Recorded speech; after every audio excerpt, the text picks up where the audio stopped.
तो स्वागत है आपका एक बार फिर से जीके नॉलेज 25 में। तो दोस्तों आज हम लेकर के आए हैं मोस्ट आईएमपी जीके जो कि वर्ल्ड से रिलेटेड है। 2022 में आपके बहुत काम आने वाली है। तो दोस्तों जनरल नॉलेज के आज हम लेकर के आए हैं 25 ऐसे क्वेश्चन जो आपके लिए जानना है बहुत ज़रूरी। तो दोस्तों बने रहिए वीडियो के साथ। तो चलिए स्टार्ट करते हैं हम अपने क्वेश्चन आंसर्स। दोस्तों पहला क्वेश्चन आपके सामने है कि अफ़गानिस्तान यानी कि अफ़गानिस्तान देश है जो उसकी राजधानी क्या है। अफ़गानिस्तान देश की राजधानी आर्मेनिया है या अज़रबैजान है या इंडोनेशिया या काबुल, इनमें से कौन सी है जो राजधानी है। इसका आंसर यदि आपको पता है तो आप हमें कमेंट में ज़रूर बताते जाएं। तो दोस्तों इसका आंसर सही आंसर हो जाएगा काबुल। अफ़गानिस्तान की राजधानी काबुल है। बढ़ते हैं अगले प्रश्न की तरफ। तो दोस्तों नेक्स्ट क्वेश्चन हमारा ये बनेगा कि इराक जो देश है उसकी राजधानी क्या है। तो ऑप्शंस आपके सामने हैं, आंसर मैंने हटा दिया है। तो दोस्तों इसका आंसर आपको ही देना है कि इराक की राजधानी क्या है। इराक जो देश है इसकी राजधानी क्या है। ऑप्शन नंबर 1 आपके सामने है तेहरान। ऑप्शन नंबर बी आपके सामने है अस्ताना। क्या अस्ताना यहाँ की राजधानी है। और अगला ऑप्शन आपके पास है ऑप्शन नंबर सी यानी कि जेरूसलम।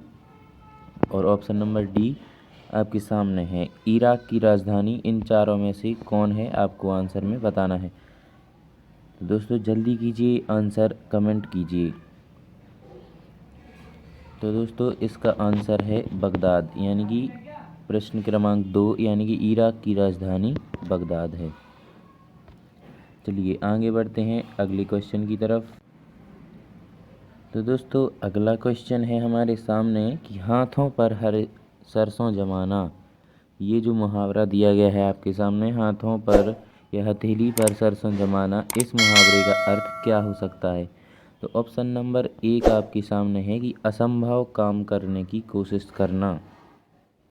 हथेली पर सरसों जमाने का अर्थ होगा असंभव काम करने की कोशिश करना, या असंभव काम करके दिखाना, या संभव काम ना कर दिखाना, या संभव काम करके दिखाना। तो हथेली पर सरसों जमाना, इस मुहावरे का क्या अर्थ है। यदि आपको पता है तो आंसर आप हमें कमेंट में ज़रूर बताएं। और यदि आपको आंसर नहीं पता है तो इंतज़ार करें हमारे आंसर का। तो आंसर हम स्क्रैच करते हैं। इसका आंसर हो जाएगा असंभव कार्य करके दिखाना, यानी कि ऑप्शन नंबर 1 जो है इसका आंसर, ये ऑप्शन नंबर 2 इसका आंसर हो जाएगा असंभव कार्य करके दिखाना। अब बढ़ते हैं आगे, प्रश्न क्रमांक 4 के बारे में जानकारी लेते हैं। तो दुनिया का सबसे बड़ा क्रिकेट के मैदान का नाम बदल कर क्या रखा गया है। तो दोस्तों ऑप्शन नंबर आपके सामने 1 दिया गया है अटल बिहारी वाजपेयी। तो दुनिया का सबसे बड़ा क्रिकेट का मैदान, उसका नाम बदलकर क्या रखा गया है। अगला ऑप्शन है APJ Abdul Kalam stadium. Option number 3 यानी कि सी है रामनाथ कोविंद स्टेडियम। और डी नरेंद्र मोदी स्टेडियम। तो इसका सही जवाब हो जाएगा नरेंद्र मोदी स्टेडियम।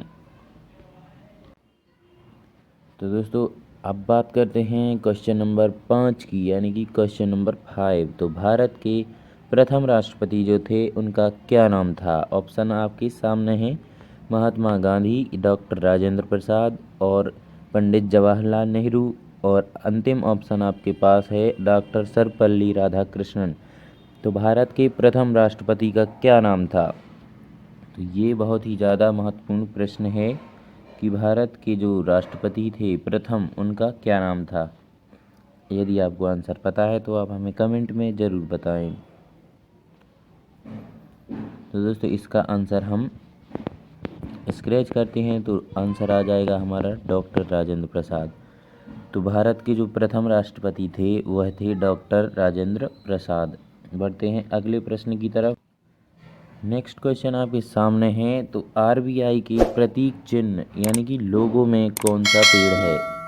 तो दोस्तों आपको हम बता दें कि जो रिजर्व बैंक है, रिजर्व बैंक ऑफ इंडिया, तो उसका जो एक लोगो है, उस लोगो में किस पेड़ का चिन्ह है या कौन सा पेड़ है लोगो में? तो आपके सामने ऑप्शन दिए गए हैं 4, या नीम का पेड़ है, या पीपल का पेड़, या ताड़ का पेड़, या आम का पेड़। तो आरबीआई यानी रिजर्व बैंक ऑफ इंडिया के प्रतीक चिन्ह लोगो में कौन सा पेड़ है? यदि आपको आंसर पता है तो आप हमें आंसर कमेंट में बता सकते हैं। अगर आपको नहीं पता है तो आप कोई भी ऑप्शन हमें कमेंट में बता सकते हैं। जिसका आंसर सही होगा उसको अगली वीडियो में हम स्क्रीनशॉट के रूप में उसका नाम कमेंट में ज़रूर डालेंगे। चलिए दोस्तों, किसी को नहीं पता है तो हम ही बता देते हैं।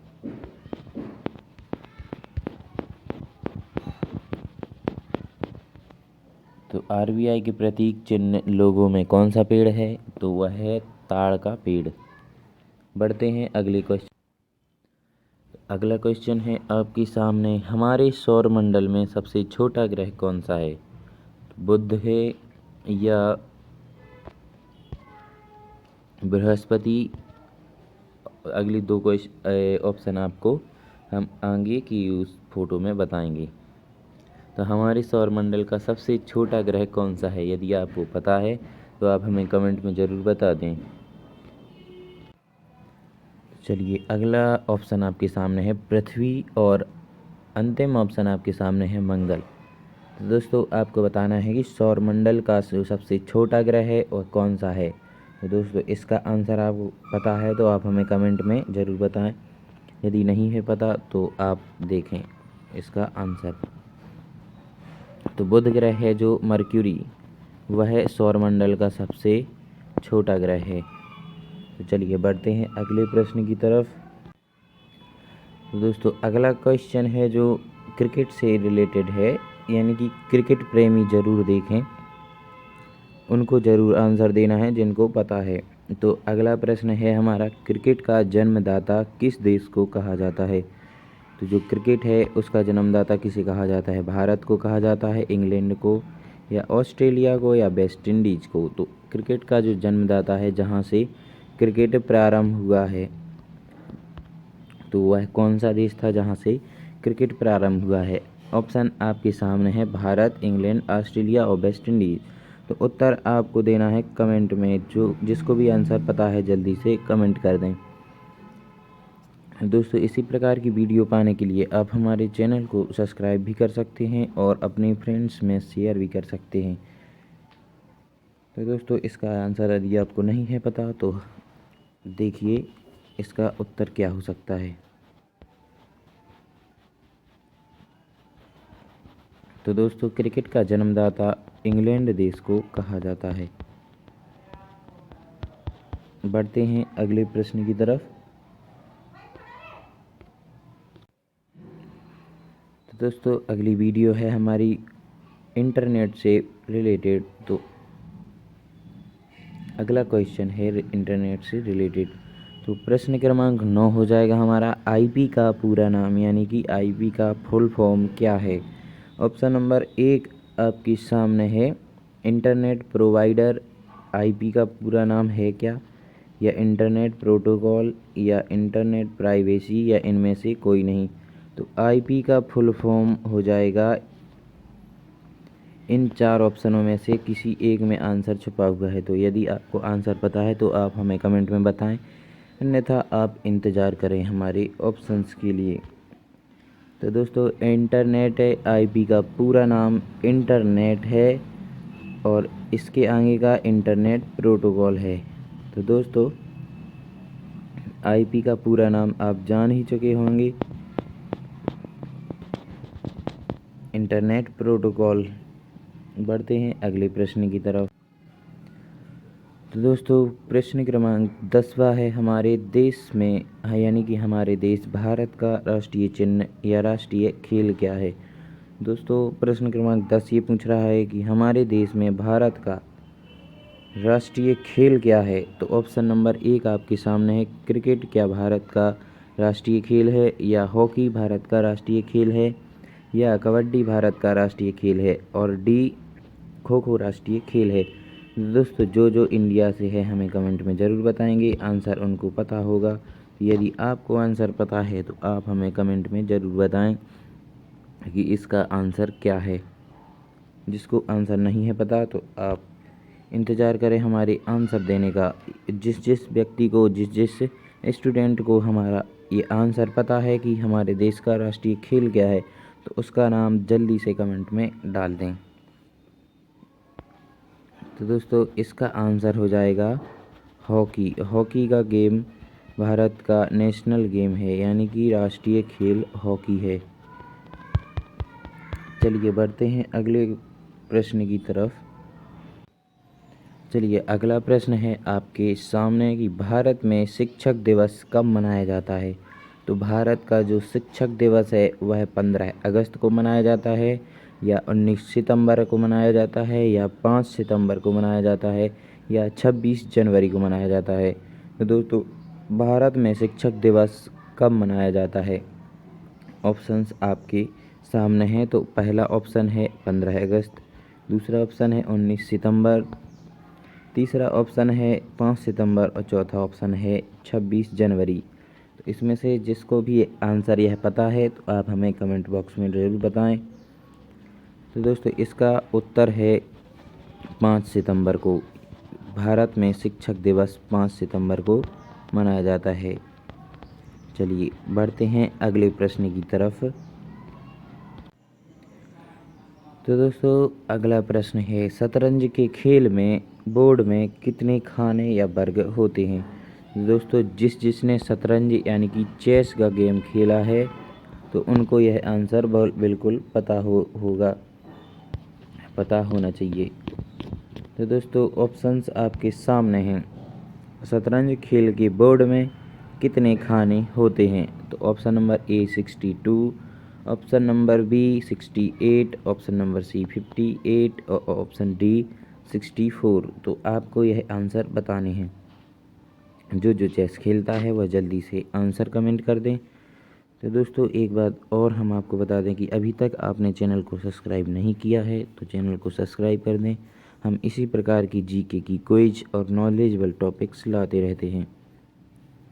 तो दोस्तों इसका आंसर हो जाएगा 64, यानी कि चेस के जो गेम में खाने होते हैं यानी कि वर्ग जिसे बोलते हैं, तो वर्ग होते हैं वह उनकी संख्या 64 है। बढ़ते हैं अगले प्रश्न की तरफ। चलिए अगला प्रश्न है माथा ठनकना मुहावरे का अर्थ क्या होता है। तो जो माथा का ठनकना है उस मुहावरे का अर्थ क्या होता है। तो ऑप्शन नंबर ए आपके सामने है गंभीर होना, या सर दर्द होना, या शक हो जाना, या शक ना होना। तो माथा ठनकना जो कि मुहावरे का अर्थ है इन 4 ऑप्शनों में से कहीं एक में छुपा हुआ है। तो इसका आंसर आपको बताना है। गंभीर होना इसका आंसर है क्या, माथा ठनकना यानी सर दर्द होना, या शक हो जाना, या शक ना होना। तो इन सभी के आंसर यदि आपको पता है तो आप हमें कमेंट में ज़रूर बताते रहें। तो दोस्तों इसका आंसर हो जाएगा माथा ठनकना यानी कि शक हो जाना। बढ़ते हैं अगले प्रश्न की तरफ। दोस्तों अगला क्वेश्चन है कि निम्न में से कौन सा रंग शांति का प्रतीक माना गया है। तो ऑप्शन नंबर ए आपके सामने है पीला रंग शांति का प्रतीक माना जाता है या नहीं। और अगले ऑप्शन आपको हम तो शांति का रंग सफ़ेद रंग को माना जाता है, या भगवा रंग को शांति का रंग माना जाता है, या सफ़ेद रंग को, या हरा रंग को।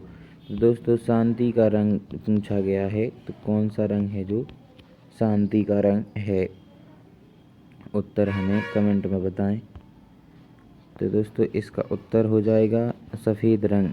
सफ़ेद रंग जो है वह शांति का प्रतीक है। बढ़ते हैं अगले प्रश्न की तरफ।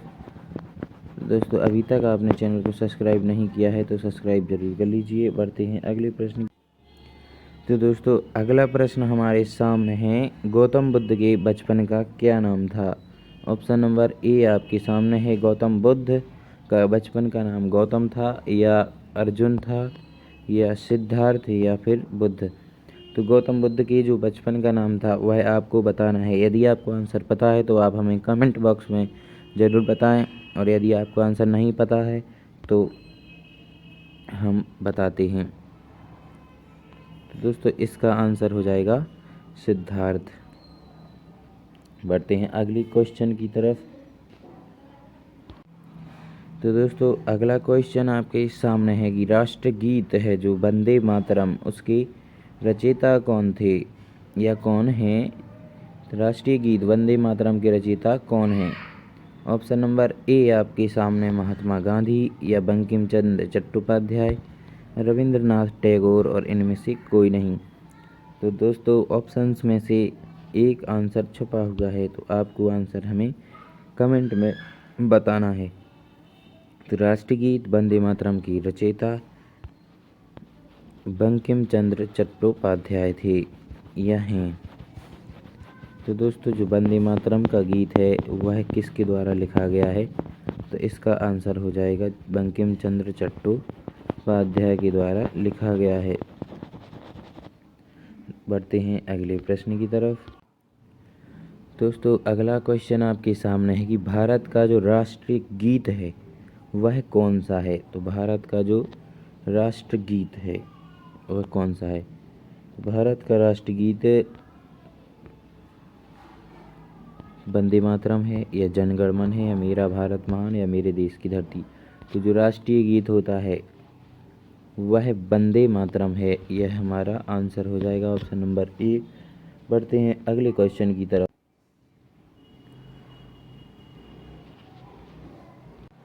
दोस्तों सबसे प्राचीन वेद कौन सा है? तो इसका आंसर पहले ही आपको बता दिया जा चुका है, तो ऋग्वेद इसका आंसर है।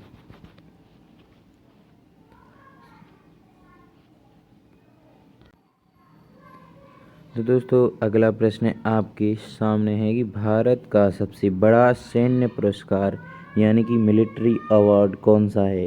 तो ऑप्शन नंबर एक आपके सामने है वीर चक्र या परमवीर या अशोक चक्र या इनमें से कोई नहीं। तो भारत का जो सबसे सैन्य पुरस्कार है यानी कि मिलिट्री अवार्ड है तो वह कौन सा है? तो दोस्तों इन्हीं चार ऑप्शंस में आपका आंसर छुपा हुआ है, तो आंसर जल्दी जल्दी से हमें कमेंट बता दें और वीडियो को शेयर कर दें। तो भारत का सैन्य पुरस्कार है जो कि सबसे बड़ा है तो वह है परमवीर चक्र, जो कि भारत का सैन्य यानी कि पुरस्कार है। तो दोस्तों अगला प्रश्न आपके सामने है कि निम्न में से कौन सा एक सर्च इंजन नहीं है? तो गूगल, याहू या बिंग या इंस्टाग्राम। तो इनमें से उत्तर है इंस्टाग्राम, यानी कि इनमें से सर्च इंजन नहीं है इंस्टाग्राम। दोस्तों गूगल एक सर्च इंजन है जहां पर हम कोई भी चीज़ टाइप करके हम सर्च कर सकते हैं। इसी प्रकार से याहू पर भी हमें जो जानकारी प्राप्त करनी होती है तो उसके बारे में हम गूगल पर डालते हैं और वह जानकारी ओपन हो जाती है। और बिंग भी एक सर्च इंजन है, तो जिसको यह पता नहीं था कि याहू या बिंग इनमें से कौन सर्च इंजन नहीं है, जिनको नहीं पता था वह हमें कमेंट में बताएं। तो दोस्तों अगला क्वेश्चन है विश्व का सर्वाधिक मतदाताओं वाला देश कौन सा है? ऑप्शन नंबर एक आपके सामने बांग्लादेश, ऑप्शन नंबर दो सऊदी अरब, ऑप्शन नंबर तीन भारत और ऑप्शन नंबर डी अन्य। तो दोस्तों आपको बताना है कि सर्वाधिक मतदाताओं वाला देश कौन सा है। तो दोस्तों जहाँ की जनसंख्या सर्वाधिक होगी तो वहाँ पर मतदाता सर्वाधिक होंगे। तो इन सभी देशों में भारत की जो जनसंख्या है वह है सर्वाधिक, तो इसका आंसर हो जाएगा भारत। भारत में सर्वाधिक वोटर यानी कि सबसे ज़्यादा वोटर्स उपलब्ध हैं। तो दोस्तों प्रश्न क्रमांक 23 है सुबह का तारा किस ग्रह को कहा जाता है? तो सुबह का जो तारा है वह किस ग्रह को कहा जाता है? ऑप्शन नंबर ए आपके सामने है वरुण को, या ऑप्शन नंबर दो आपके सामने अरुण को, या ऑप्शन नंबर तीन आपके सामने है मंगल ग्रह को, और ऑप्शन नंबर चार यानी कि शुक्र ग्रह को।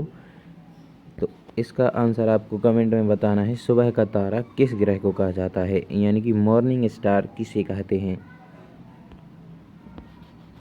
तो दोस्तों मॉर्निंग स्टार कहते हैं शुक्र ग्रह को। यह सुबह का तारा या भोर का तारा भी कहलाता है। तो दोस्तों आपके लिए एक क्वेश्चन है, इवनिंग स्टार किसे कहते हैं।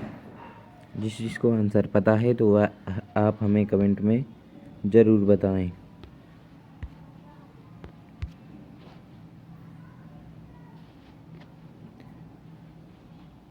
दोस्तों वैज्ञानिकों के अनुसार विटामिन डी का प्राकृतिक स्रोत क्या है। ऑप्शन नंबर ए आपके सामने है अंकुरित, ऑप्शन नंबर ए आपके सामने है जल, ऑप्शन नंबर बी आपके सामने है अंकुरित दालें। तो वैज्ञानिकों के अनुसार विटामिन डी का प्राकृतिक स्रोत सूर्य के प्रकाश को माना गया है, जो कि प्रातः की धूप के रूप में हमें प्राप्त होता है। तो यह विटामिन डी का अच्छा स्रोत है। तो कौन कौन प्रातः की धूप यानी कि सुबह की धूप लेता है, जो कि आपके लिए विटामिन डी के लिए बहुत ही ज़्यादा महत्वपूर्ण है।